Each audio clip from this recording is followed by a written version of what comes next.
Hey guys, it's Mike coming back with another video.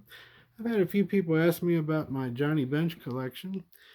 Um, I'm going to show you his playing days cards. Not all of them, just a standard issue.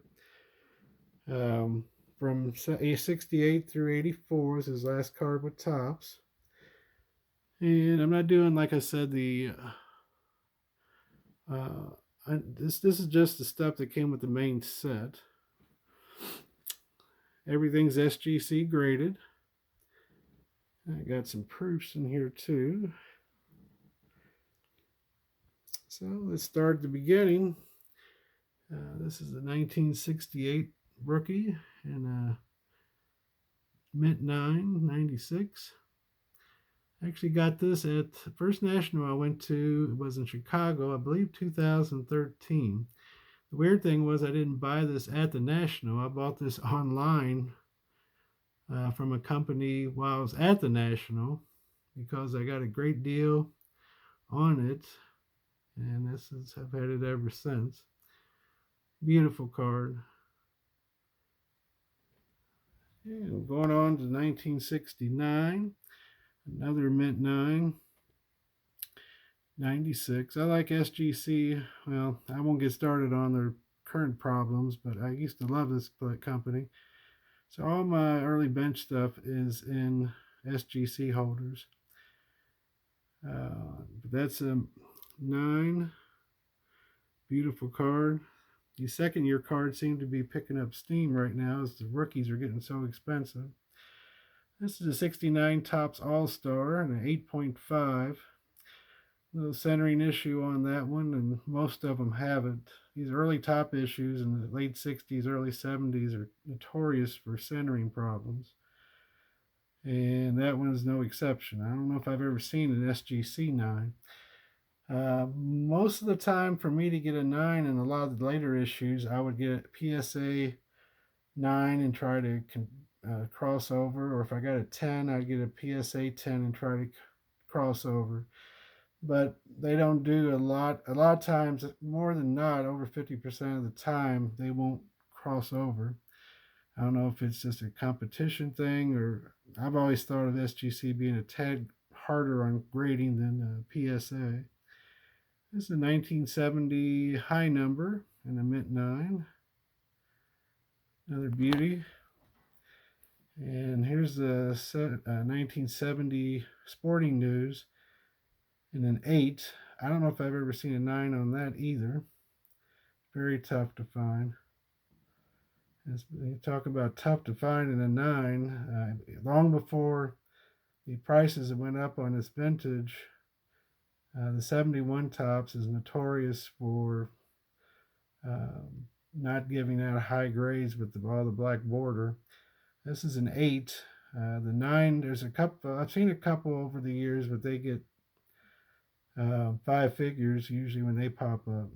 So I've been very happy with this 8 in the collection.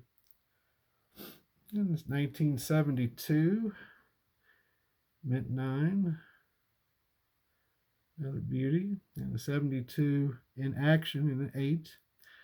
And you can see there's slight centering issues, and that you never see that one on a high grade either. If you do, it's pretty pricey. So I've been happy with my 8 on that one.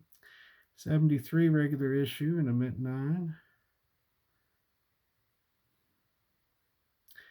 And here's one that's interesting. 74 Topps. I have it in 8.5. I've sent like 3 or 4 PSA 9s to SGC to cross over, and they've never approved any of them. In fact, on their pop report, the last time I looked, there are no, I'm sorry, I'll take that back. There's one SGC 9 on the 74 Topps bench. I've actually seen it, I looked it up at auction, and actually I have a picture of it. It's the only one that ever got a 9, so I'll have to live with my 8.5. And now the prices are getting so high, it's hard to buy a 9 at PSA and send it, and if you don't make it, you have to resell it, and it's hard to lose some money doing that. So I guess I'll be happy with my 8.5. I had a 75 regular issue and a Mint 9. Again, a beautiful card. 75 is always nice. And this is a 75 mini in a mint 9. And one of my favorite cards of all of them, the 76. I started collecting in 77, but I always liked the 76. I just love the dust. It looks like somebody just slid in or crossed home plate, and the bench was not too happy about it, looks like. And I do have a proof for this one. This is a blank back proof.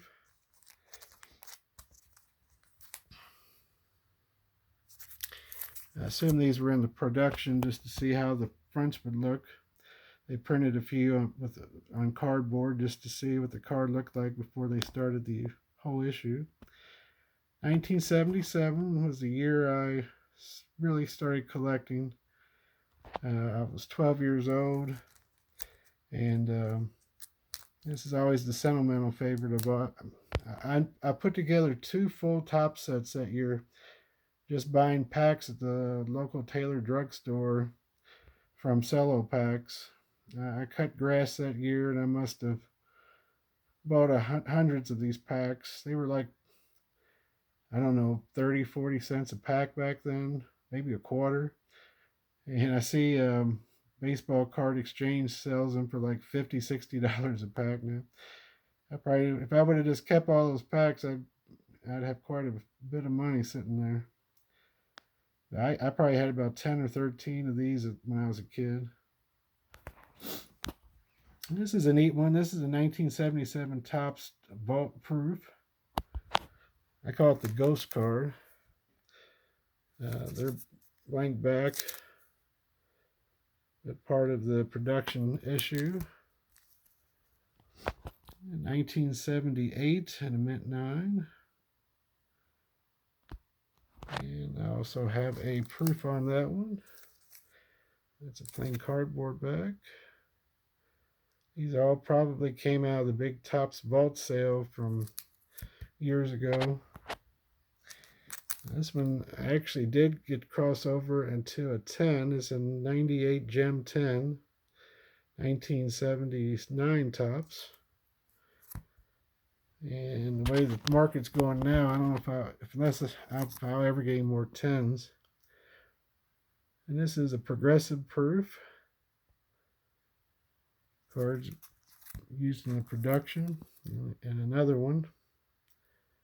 I think they're a nice highlight or addition to the collection, just to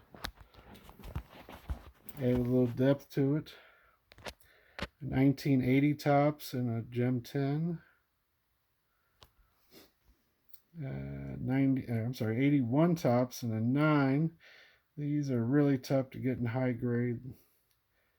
A lot of them on the Reds cap has some printing lines and ink that from the rollers, I guess. And they just don't get those high grades. And then I have another couple of proofs on this one. This is a blank back, and this one is the yellow.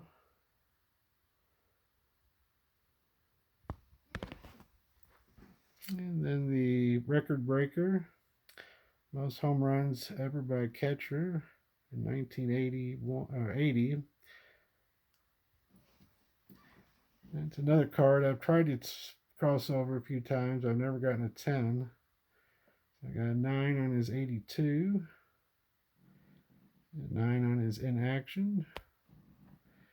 And again, another one. I've bought quite a few PSA 10s and tried to get them to sub over, but SGC's is pretty tough on those. And then finally, his last card, he retired after an 83. They made an 84 highlights and retirement cards for Bench, Yastrzemski, and Perry. And there's a Tiffany and the regular in 9s. So that's the base set for the Playing Days Johnny. And I appreciate you all watching. If you have any comments, please let them below. And I appreciate you watching this far. And thank you very much. And I'll talk to you soon, Lord willing. Bye-bye.